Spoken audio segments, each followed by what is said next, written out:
শিক্ষার্থী ভাই বোনেরা, আজকে আমি শুরু করছি একটি ইতিহাস দিয়ে।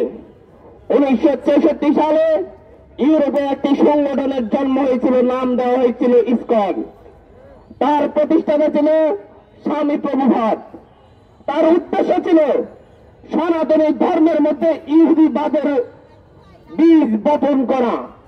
তৎকালীন সনাতনী ধর্মের ধর্মগুরুরা এর তীব্র নিন্দা জানিয়ে স্বামী প্রভুপাদের ভারতীয় উপমহাদেশে প্রবেশের উপর নিষেধাজ্ঞা দিয়ে দিয়েছিল। স্বামী প্রভুপাদ যখন ভারতীয় উপমহাদেশ থেকে বিতাড়িত হয়েছিলেন, তখন তার সঙ্গে ছিল ইহুদিবাদী বিভিন্ন এজেন্টরা, তার সঙ্গে ছিল ইহুদি এজেন্টগুলা। তাদের উদ্দেশ্য ছিল এই উপমহাদেশে ইসকনের মাধ্যমে সনাতনী ধর্মের ভাই বোনদের ধর্মীয় অধিকার কেড়ে নেওয়া, এই দেশের জঙ্গিবাদী কার্যক্রম পরিচালনা করা। আপনারা যদি ইতিহাস লক্ষ্য করেন, রাজধানীর স্বামীবাগের সনাতনী ভাইদের মন্দির এই ইসকনের উগ্রবাদীরা দখল করে নিয়েছে। এই ইসকনের উগ্রবাদীরা সিলেটে 2019 সালে রথযাত্রায় হামলা করেছিল। এই উগ্রবাদীরা একটি গ্রাম থেকে আমাদের সনাতনী ভাই বোনদেরকে তাড়িয়ে দিয়ে ইসকনটা দখল করে নিয়েছিল। ইসকন মানে সনাতনী নয়। আমার সামনে এখানে মিডিয়ার শত মিডিয়া আছেন, আপনাদেরকে গত কয়েকদিন যাওয়ার লক্ষ্য করেছি। চেন্নাই দাসের প্রতিটি প্রোগ্রামকে আপনারা সনাতনীদের প্রোগ্রাম হিসেবে উপস্থাপন করেছেন। আপনারা কি করে এটা পারেন? আপনারা কি ইসকনের লক্ষ্য উদ্দেশ্য দেখেন না? আপনারা কি মনে করেন চিন্ময় দাস মানে সকল সনাতনী? আপনারা কি মনে করেন ইসকন মানে সনাতনী? তাহলে এই যে হাজার হাজার সনাতনী ভাইরা ইসকনের বিরুদ্ধে জঙ্গি ইসকনের বিরুদ্ধে আমার সনাতনী ভাইরা প্রতিবাদ জানাচ্ছে, তারা কারা? ইসকন মানে সনাতনী নয়, ইসকন মানে জঙ্গি সংগঠন।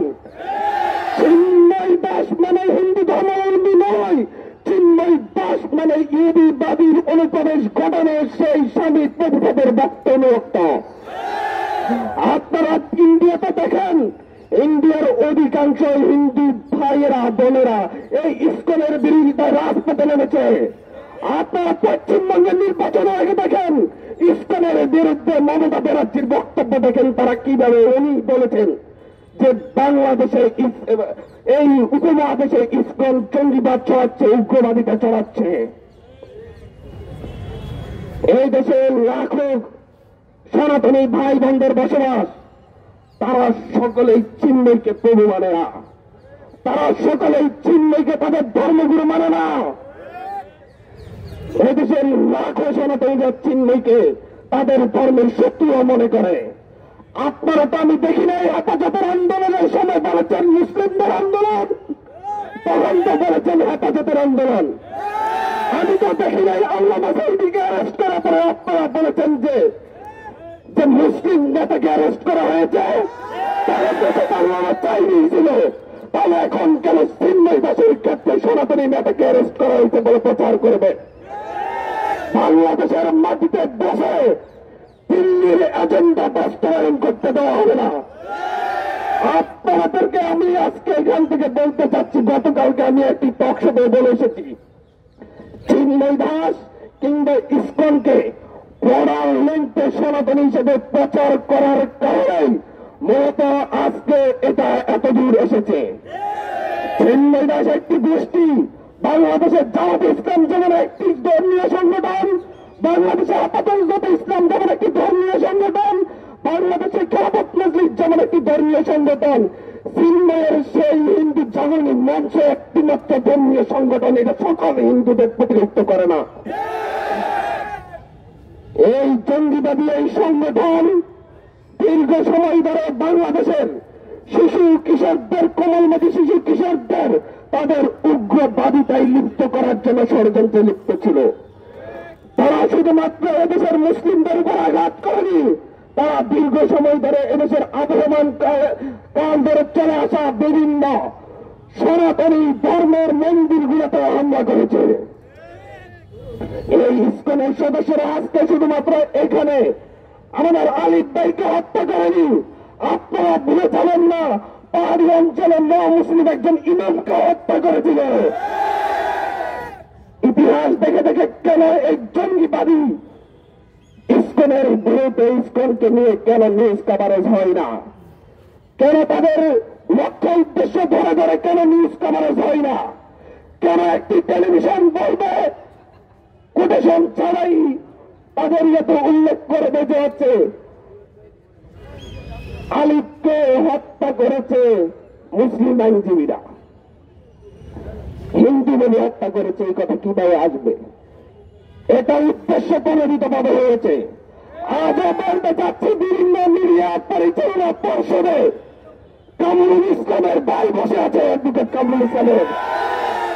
5 লাখ পর্যন্ত আমরা রক্ত এমনি দিই নাই। আমার ভাই রক্ত দিয়েছে সেই দিল্লির এজেন্ডা বাস্তবায়নের জন্য নয়। দিল্লিতে দেশের শেখ হাসিনা তার সেই দেশের মোদীকে নিয়ে আমার বাংলার মাটির দিকে হাত বাড়াচ্ছে। এই দেশের মানচিত্রের দিকে সেই দিল্লি থেকে যে দরজায় হাত বাড়াবে সেই হাত ভেঙে গুটিয়ে রেখে দেওয়া হবে। সেইটা চিহ্ন দেশের উপর, স্কুলের উপর, আনসার লীগের উপর, যেটার উপর এই হাত ভেঙে দেওয়ার জন্য এদেশের মানুষ প্রস্তুত। আমরা জীবন দিতে শিখেছি, আমরা অলরেডি শহীদ হয়ে গিয়েছি, আমাদের মৃত্যুর আর কোনো ভয় নেই।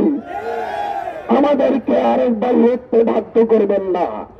আমাদের আলিফ ভাইয়ের বাবা যে ধৈর্যের পরিচয় দিয়েছেন, এটাকে আপনারা দুর্বলতা ভাববেন না, এটা আমাদের প্রস্তুতি মাত্র। সেই পশ্চিমবঙ্গে বসে নিজের রাজ্যে গোহারা হয়ে শুভেন্দু অধিকারী নাকি আমার দেশের সীমানার অদ্ভুতের ঘোষণা দেয়। শুভেন্দু অধিকারী বাড়ি অদ্ভুত করার জন্য সেই কলকাতার ভাই বোনেরা অপেক্ষা করছে। বাংলাদেশের এই দেশের জনগণ এখন আর 5ই আগস্টের পূর্ববর্তী জনগণ নেই। 5ই আগস্টের পরিবর্তনের পরে এখন আর এই বাংলাদেশে দিল্লির দালাল আর কীটবাস গুলা নেই।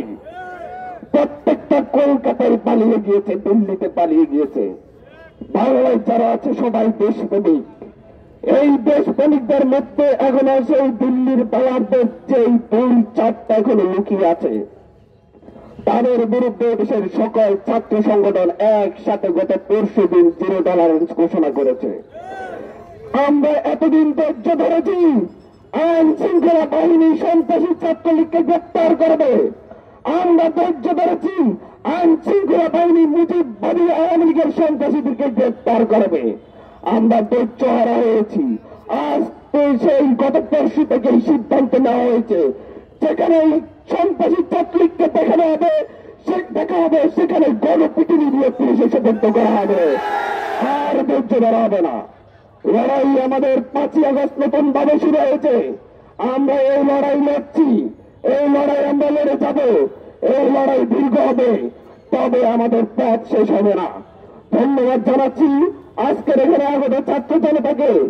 শুধু একটা কথাই আমাদের উদ্দেশ্য, একটা কথাই আমরা বলবো, এই বাংলাদেশে হাজার হাজার বছর ধরে সাম্প্রদায়িক সম্প্রীতির সাথে দেশের মানুষ বসবাস করে এসেছে। একদিন এক আলিফকে হত্যা করে যদি আপনারা ভেবে দেখেন হিন্দু মুসলিম বৌদ্ধ খ্রিস্টান সকলকে মুখোমুখি দাঁড় করাবেন, তা আপনাদের দুঃস্বপ্নে পরিণত হবে। আমরা জীবন দিয়ে হোক এদেশের স্বাধীনতা সার্বভৌমত্ব রক্ষা করব। সেই অখণ্ড ভারতের স্বপ্ন সেই দিল্লির সেই সংসদে কবর দিন, এটা বাংলার সীমানার কাছে কাছে আসার সুযোগ পাবে না। ধন্যবাদ।